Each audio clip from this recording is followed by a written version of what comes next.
Hi everyone, welcome to lesson number 41. In this lesson we are going to learn about the direct and indirect objects in the English language, okay? And we're even going to look at how to use them and the difference between them.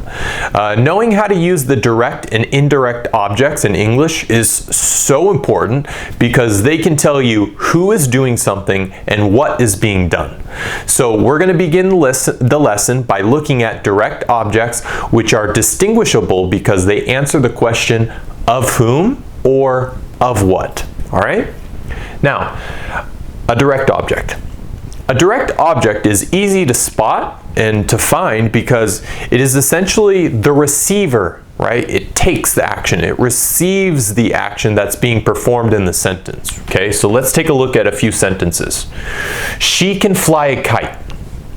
She can fly a kite. So, in this example, the kite, which is the direct object, is the thing that's being acted on, okay? It's sort of receiving the action from the verb, okay? So the verb in this case is the verb to fly, like a bird flies, a plane flies, okay? You can fly a kite, right? And the verb to fly is directly affecting the kite, okay? Next we have the crowd cheered the winner of the spelling bee competition. The crowd cheered the winner of the spelling bee competition. Okay, so in this example, we're talking about the winner of what we call in English a spelling bee competition. All right, which is a competition in the United States where all the school children compete in a spelling challenge consisting of very, very complicated words, and the one who spells the most words correctly is the winner. Okay, so the winner is like usually number one. He's the person who wins the whole thing. He's the best. Okay. Anyways, back to what I was saying. The winner is receiving the action of the verb, which in this case, the verb is to cheer. Okay. It's the past, cheered, but it comes from the verb to cheer. All right. So the verb here, to cheer, is affecting the winner of the spelling bee competition. Okay, so the winner of the spelling bee competition is receiving the action from the verb, which is to cheer. Okay, all right. In this example of a direct object, we have the garbage collectors empty the dumpsters on Wednesday. The garbage collectors empty the dumpsters on Wednesday. So let's think about what garbage collectors are. What are garbage collectors? Garbage collectors are the people that come to your house or they come to your street and they take all the rubbish. They take all the garbage and the trash from those big, large containers. Okay, you'll see these big, large containers. Oftentimes they're located near apartments. And everybody from the apartment building comes and they throw their trash in these large dumpsters. Okay, a dumpster is essentially a very, very, very big trash can. Okay, and the garbage collectors collect the dumpsters, the trash from the dumpsters. Okay, so garbage is another way of saying trash. Okay, sometimes in English you'll hear this too. We don't just call it garbage collectors. We also say trash collectors. The trash collector, the garbage collector. Garbage collector is more popular. Me, for example, I'm from California, and everybody in California, we always say garbage collectors, okay? I think mostly in the United States, most people say garbage collectors. But in terms of the things that you throw in the dumpster, we call it trash, okay? I throw trash in the dumpster. You could say I throw garbage in the dumpster as well, okay? You could say garbage, but I think trash, in that case, is more popular as a word. I hear it more, all right? So the garbage collectors empty the dumpsters on Wednesday. What day do they empty it? On Wednesday. So in this example, the dumpsters are the direct object. So we're talking about direct objects, and the dumpsters, okay, plural. They are the ones who are receiving the action, okay? And empty is a verb, and it means to make clear, okay? To get rid of, to make it empty, to make something zero, okay? Nothing. Okay, so we're making the dumpsters have nothing inside. All right, now let's look at this one, okay? This is our last one for direct objects. The teacher teaches English, which is super easy. Okay, the teacher teaches English. This one you should find very easy because, let's look at it. The teacher, like a professor at a university or somebody at a school like me. In this case, I'm a teacher teaching English. Teaches is the verb coming from the verb to teach. All right. And then we have English. Okay, what is English? English is the direct object. Okay, so the teacher is the subject, teaches is the verb, and the direct object that's receiving the action from the verb is the English language, which is the direct object. Okay, all right guys, so now that we've seen a few examples here with direct objects, let's turn our attention to indirect objects. All right, we're going to look at a few examples with indirect objects.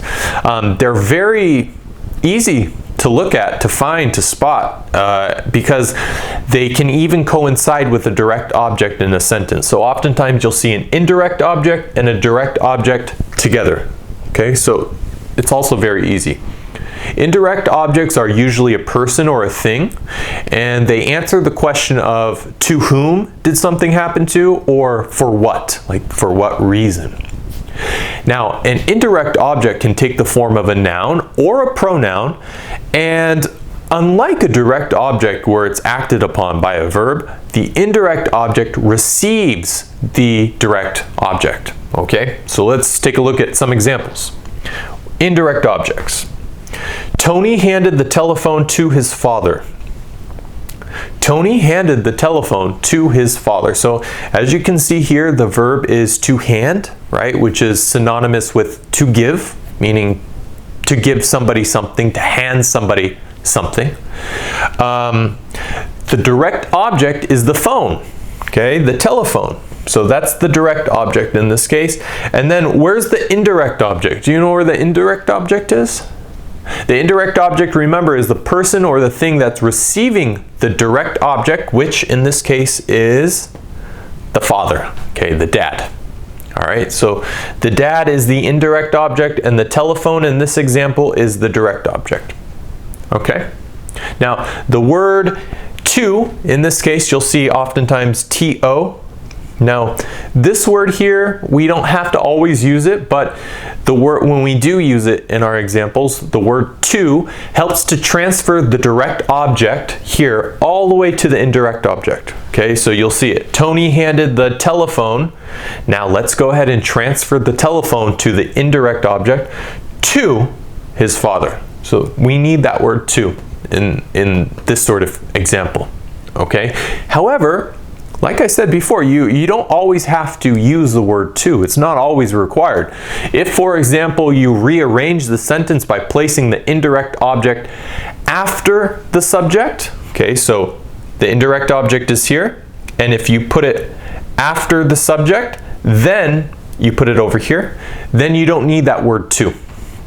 So you can get rid of it. Like, let's look at the same phrase but written in a different way. So we have Tony handed the telephone to his father and Tony handed his father the telephone. Do you see the difference? Tony handed his father, which comes in the middle now, it's more like that, the telephone. The direct object is the telephone and the direct object comes at the end. Okay, so Tony handed, verb, his father the telephone. We don't need that word. We don't need to. Okay, we only need to when we have the telephone here and then the indirect object after. So direct object and then indirect object. We need the to. But if we have an indirect object and then a direct object, we don't need it. Okay? Let's look at some more examples. The police offered help to the old lady. Same thing. Very easy. The police offered help to the old lady, okay? And the police offered the old lady help, okay? The police offered the old lady help. So the old lady is what we're giving help to, okay? And then we have help to, right? We need that word to transfer help to the old lady, okay? But in this example, we don't need it because we have the old lady first, and then after we have help. Okay? So remember, help is the direct object, and the old lady is the indirect object. It's the person that's receiving the direct object, okay? They're taking the direct object. All right, I'm gonna turn like this, guys. Now we're gonna read these ones. The politician gave empty promises to the citizen of the country. The politician gave empty promises to the citizens of the country. Or you could say, the politician gave the citizens of the country empty promises. Again, we have that word to here, but in this one we don't need to.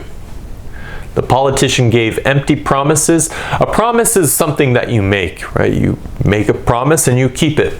Okay, a promise is when you tell people that you're going to do something. I promise you that I'm going to do X, Y, and Z. But the politician gave empty promises, meaning he lied, okay? It's not for real. He made a whole bunch of promises, but he didn't keep his promises to the citizens of the country. Same example here, just it's a little bit different because in this one, what do we have? Why is this one different? Well, we have the indirect object that comes first, which are the citizens, because indirect objects are people or things that receive the direct object, which the direct object in this case are the empty promises. Oh, you know what? There's a mistake here, guys.